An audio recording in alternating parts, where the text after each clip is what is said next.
ನಮಸ್ಕಾರ, ನೀವು ನೋಡ್ತಾ ಇದ್ದೀರಾ ನ್ಯೂಸ್ ಫಸ್ಟ್ ಲೈವ್. ನಾನು ಮಧುಸೂದನ್. ಮೊದಲಿಗೆ ಹೆಡ್ಲೈನ್ಸ್.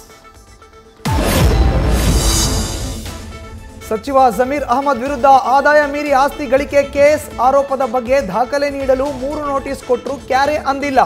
ಇದೇ ಕಾರಣಕ್ಕೆ ಖುದ್ದು ಹಾಜರಾಗುವಂತೆ ನೋಟಿಸ್ ಕೊಟ್ಟ ಲೋಕಾಯುಕ್ತ.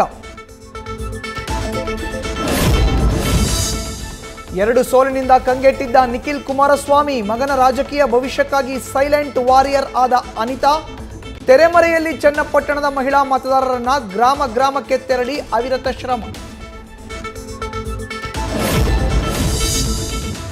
ಅಧಿಕಾರಿಗಳ ನಿರ್ಲಕ್ಷ್ಯ, ರೋಗಿಗಳ ಪರದಾಟ, ಸರ್ಕಾರದ ಔಷಧಿ ದಾಸ್ತಾನು ಕೇಂದ್ರಗಳಲ್ಲಿ ಔಷಧಿಗಳ ಕೊರತೆ.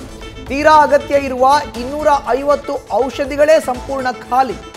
ದಾಖಲೆ ಸಮೇತ KSMSCL ಪರಿಸ್ಥಿತಿ ನಿಮ್ಮ ಮುಂದೆ ಇಡುತ್ತೆ ನ್ಯೂಸ್ ಫಸ್ಟ್. ಬೆಂಗಳೂರಿನ ಜೀವನ್ ಭೀಮಾ ನಗರ ವ್ಯಾಪ್ತಿಯಲ್ಲಿ ದೇವಿ ವಿಗ್ರಹ ವಿರೂಪ ಕೇಸ್. ಅಪ್ರಾಪ್ತ ಮಾಡಿದ್ದ ಅವಾಂತರಕ್ಕೆ ಪೊಲೀಸರು ಹೈರಾಣ. SSLCಯಲ್ಲಿ 2 ಬಾರಿ ಫೇಲ್ ಆಗಿದ್ದಕ್ಕೆ ಮನನೊಂದು ಕೃತ್ಯ. ವಿಚಾರಣೆ ಮುಂದುವರೆಸಿರುವ ಪೊಲೀಸರು. ನ್ಯೂಸ್ ಫಸ್ಟ್, ನಿರ್ಭೀತಿಯಿಂದ ನಿಮ್ಮ ಪರವಾಗಿ.